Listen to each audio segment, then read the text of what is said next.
Underwater search unit with us, so we've got another dive team to back up the police, and we got a really specialist bit of kit, high frequency side scan sonar, which we've got a very high hit rate. I was the first to bring it into the UK in 1999 and sort of pioneered the use of it over here, so I can find anything with that, and if Nicola is here, I'm happy that we will find her if she is in the river. What's your search plan? Obviously, Lancashire Police, we're working closely with them, so we're going to be coming down from the Wyre, and we're going down towards the estuary. There's a fair stretch of river, and we'll be looking at the bottom. I mean, it is deep in places, it's shallow in places, so it's not so much of a challenge, it's more of a slower process. Normally we can cover about 10 miles of river a day with a sonar, but this is quite a windy river, but it's not that wide, it's not that fast moving, so it should be quite straightforward. Do you worry that if that's a bit of a long stretch to go to the sea, knowing from my experience, normally drowning victims go in and they're normally within 200 or 300 metres or very near where they went in.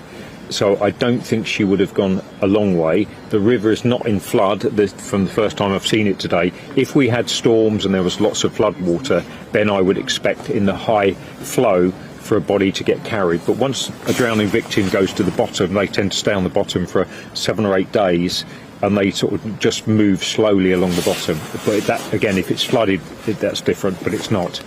Do you believe that she is in the river? I think you might cast some doubt on that. Well, I think the police, they're doing the right thing. The clear evidence is the phone was by the river, the dog harness was by the river. So I think that's their only clue at the moment, and we've got to be able to eliminate this river so we can either confirm or deny what's in here today.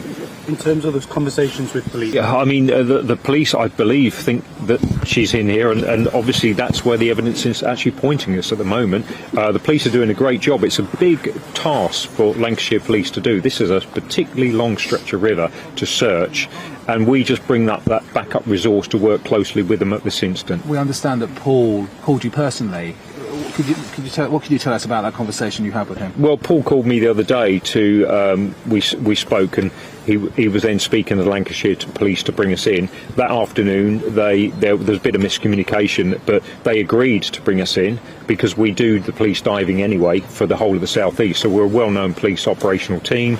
And we bring that expertise, and we've got a very good working relationship with Lancashire Police at the moment. How long is it difficult talking to Paul? I mean, Paul is, I mean, Paul's extremely distraught. I've just spoken to him just now where we're staying, and my thoughts go out to the family and friends. It's a very difficult time. I'm used to dealing with,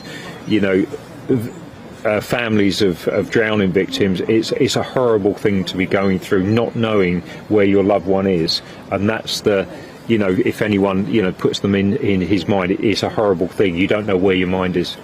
If we can't find her in the next 3 or 4 days in this river, if she's not here, then I'm confident she's not in this stretch of river.